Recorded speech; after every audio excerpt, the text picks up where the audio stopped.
Hey everyone, welcome back. Today we're diving into something pretty crucial in the world of finance. Business continuity planning. Yeah, exactly. Specifically for stock exchanges. We're looking at this new circular that came out from SEBI, that's the Securities and Exchange Board of India. It's their job to keep the markets running smoothly. Right. This circular basically lays out a plan to ensure trading can continue even if something goes wrong. Like a technical glitch. Imagine a whole stock exchange going offline during trading hours. That would be total chaos. People wouldn't be able to buy or sell anything. Prices could swing wildly. Nobody wants that. Definitely not.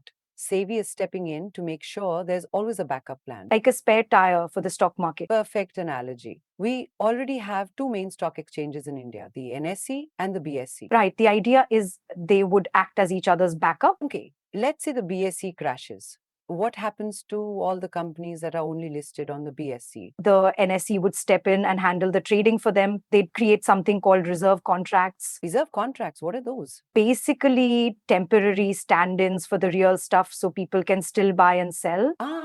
Okay. So even if I own stock in a company that's only on the BSE, I'm not completely stuck if the BSE goes down. Exactly. You can still trade through the NSE. That makes sense. But what about the bigger market indexes like the Nifty or the Sensex? What happens to them if an exchange crashes? For index derivatives, if there's a similar index on the other exchange, investors can use that to hedge their positions. Hedge their positions. Can you explain what that means for someone who might not be familiar with the term? Sure. Let's say you're trading Nifty derivatives on the NSE and suddenly the NSE goes offline. Okay. If there's a comparable index on the BSE, you can use that index to offset any potential losses you might have while the NSE is down.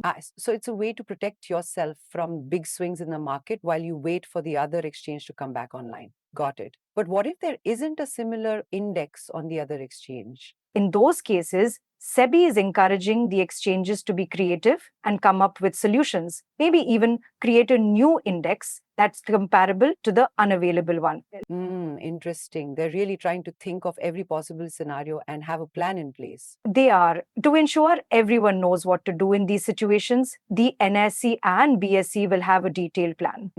Like a playbook, right? Exactly. It'll outline everything, who does what and how to keep things running smoothly. So they're not just winging it if something happens? Definitely not. Such a coordinated effort. It's not just the exchanges either. Brokers and clearing corporations, which handle a lot of the behind the scenes stuff, will have to adapt too. It's a big undertaking to make sure everything stays stable no matter what happens. It is, but it shows you how seriously SEBI is taking this. They're being proactive, not just waiting for problems to happen. And that's a good thing. Absolutely. They're focused on both the short term need to keep the market functioning and the long term benefits of a more resilient system. Let's talk about those long term benefits. For starters, it could make the market more efficient. More competition between the exchanges could lead to lower fees for investors. Oh, I like the sound of that. And it could make the market more attractive to foreign investors, which is good for the economy. Exactly. It's not just about preventing chaos, it's about creating a better market for everyone. Okay, so it's a win win. Now, when do all these changes actually take effect? The target date is April 1st, 2025. Everyone has a little over a year to get ready.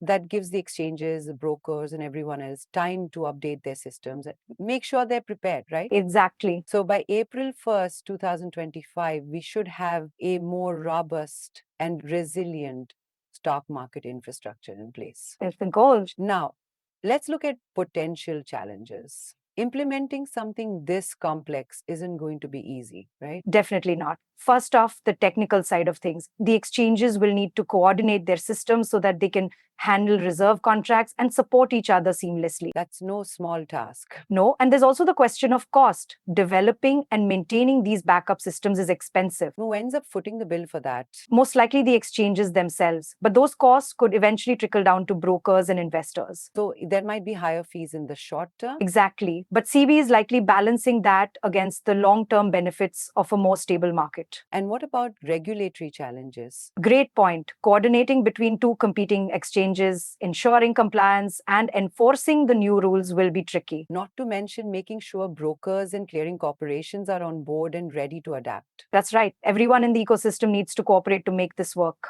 So, what's the bottom line for our listeners? If we are an investor, this is great news. It means more stability and fewer disruptions in the market. And if you're a broker or involved in market operations, there's some work ahead to prepare for these changes. Exactly. But overall, it's a step forward for the Indian stock market. Agreed. Any final thought before we wrap up? Just that it's always encouraging to see proactive measures like this. SEBI is clearly thinking ahead and prioritizing market integrity. Absolutely. Thanks for breaking it all down. My pleasure. And thank you all for tuning in. Don't forget to subscribe, share this episode, and let us know your thoughts on this topic. See you next time.